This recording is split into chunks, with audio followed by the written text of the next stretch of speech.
देखो, सभी को ज्ञात है कि इस समय बहुत अधिक मूसलाधार बारिश के कारण और बादल फटने के कारण सभी अस्त व्यस्त हो रहे हैं।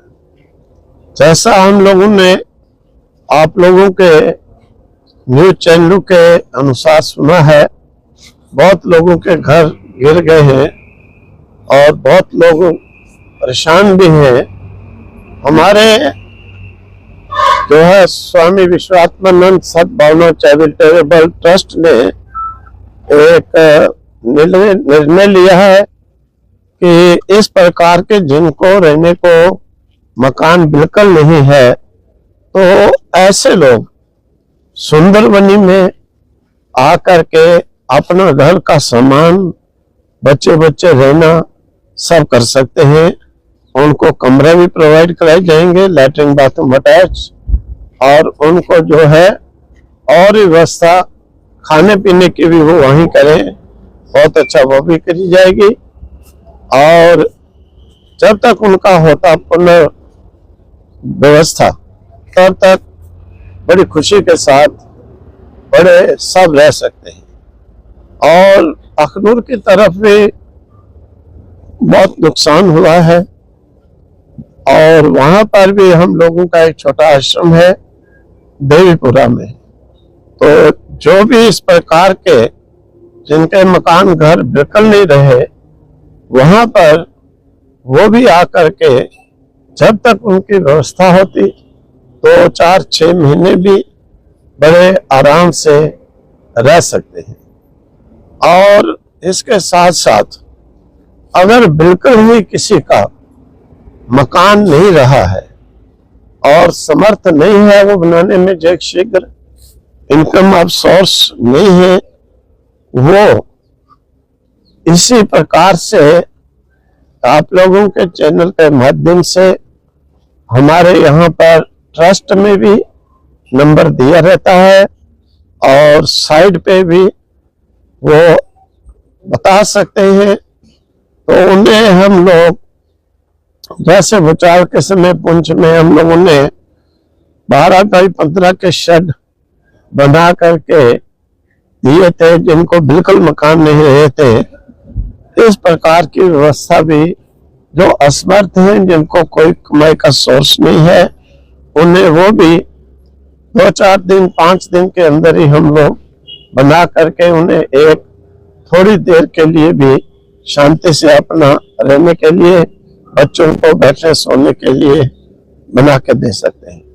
वो अप्लाई करें, उस पर संदेश भेजें कि हमारा कुछ नहीं, वहां के देखेंगे। अगर किसी का कुछ भी नहीं है रहने के लिए, उसे वो भी बना के दिया जाएगा। और इसके साथ साथ में अगर जोरी की तरफ भी है, वहां भी हम लोग व्यवस्था उनकी कराएंगे। और ये कोई मत संकोच करें कि कोई खास जाति के लिए, मजहब के लिए, क्योंकि पीछे बहुत लोग कहते भी रहे हैं, कई लोग अपनी जाति, अपने मजहब की हेल्प कर रहे हैं। यहाँ हमारे यहाँ पर इस प्रकार का कोई फर्क भेदभाव नहीं है। हर मजहब, हर जाति का व्यक्ति, हर पंथ का व्यक्ति जिन्हें चाहिए वो आकर के रह सकते हैं।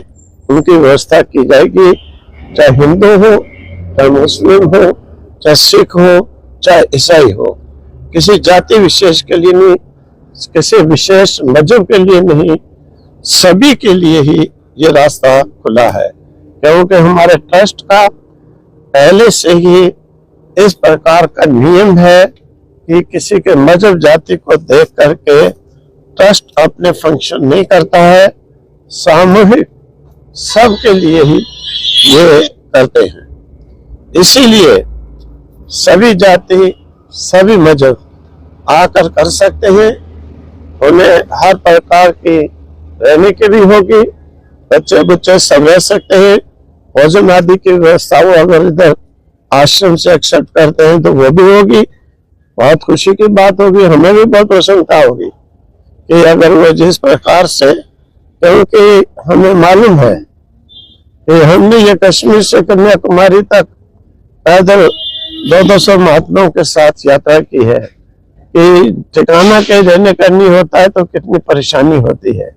इसीलिए ट्रस्ट ने ये निर्णय लिया है और हम तो बाकी पब्लिक को भी कहते हैं कि ऐसे अवसर पर आगे आना चाहिए।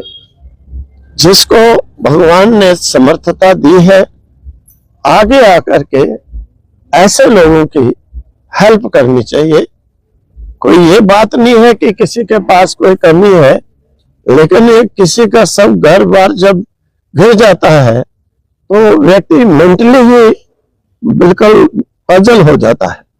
और मौसम भी ऐसा है, इस मौसम में दोबारा व्यवस्था होने में भी महीने लगेंगे। इसीलिए बाकी सब भक्तों को हम आग्रह करते हैं, लोगों को भी कहते हैं, दूसरों को भी अगर समर्थ हो सभी ऐसे लोगों की व्यवस्था में रहने में सहायता करो। ये हमारी इंसानियत का चिन्ह होगा। पेट भरने में अपने जीवन की कोई सेटिस्फेक्शन नहीं समझनी चाहिए, कोई खुशी नहीं समझनी चाहिए कि हम पेट भर के बड़ी गाड़ी, बड़े कमरे, बड़ी ऐसी महलों में सो गए। इसमें कोई बड़ाई की बात नहीं, कोई मनुष्यता की बात भी नहीं, क्योंकि हमें जीवन मिला है। परमात्मा ने अगर समर्थता दी है, देखो बाहर आप सुनोगे कितने कितने बड़े लोग, मैंने ही देखा है, हम फंक्शन करते हैं, कितने अच्छे अच्छे संपन्न सब लोग हाथों से भी धन से भी सेवा करते हैं।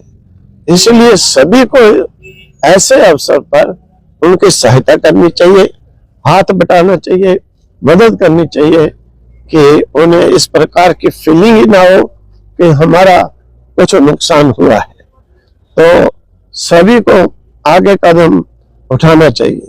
स्वामी जी, जिस तरीके से हमने देखा कि काफी लोगों के मकानों को नुकसान हुए हैं, कच्चे मकान गिरे हैं, हमारे मीडिया पर्सन जितने भी हैं वहाँ घर घर जाके लोगों के मकान दिखा रहे हैं। देखो जिनको बिल्कुल मकान नहीं रहा है, हमारा भी कोई ट्रस्ट का कोई बड़ी फिक्स इनकम नहीं है। हम लोग इतनी संस्थाएं चलाते हैं, इन सब संस्थाओं में हमें योगदान देना ही पड़ता है। हर साल एक टीचर को इनको सैलरी पूरी कभी नहीं होती है, स्कूल से हमसे लेते ही हैं। दूसरे इंस्टीट्यूशन है, उनको भी कितने 50 लाख देना पड़ता है। फिर भी ऐसे कार्य के अंदर हेल्प जरूर करनी चाहिए। जिनको बिल्कुल नहीं रहा है उनको हम लोग शेड बना के फौरी तौर पर कि अपना सामान सुरक्षित रखे, बच्चे बिठा सके बारिश में, वो दे देंगे। स्वामी जी, कहाँ अप्लाई कर सकते हैं ये आपके ट्रस्ट पे? ये हाँ, हमारे ट्रस्ट में कर दें, हमारा नंबर भी उसमें दिया है, आप दे दो। हमारे ट्रस्ट का साइड है, उस पर भी दे दो, तो कहीं भी आप लोगों को देते हैं, आप लोग हम लोग को पहुंचा दो। कुछ लोग संकोच करते हैं महाराज जी कहीं बाहर जाने में, क्या जो लोग नहीं आ सकते अपना घर छोड़कर, क्या वहाँ जाके उनको राशि या कुछ राशन प्रोवाइड करवाया जाएगा आपकी संस्था की तरफ से? देखो, आवश्यकता के अनुसार वो भी हम लोग इंतजाम करेंगे। फिलहाल ये तो हमने कर लिया है कि जिनके बिल्कुल नहीं है वो आए, सुंदरबनी आए, देवीपुरा अखनूर में आए, उनके कमरे, लैट्रिन, बाथरूम अटैच ये संस्था है। एक बात अंडर मां शादी संस्था के शिविर में अंदर नहीं किया जाता है।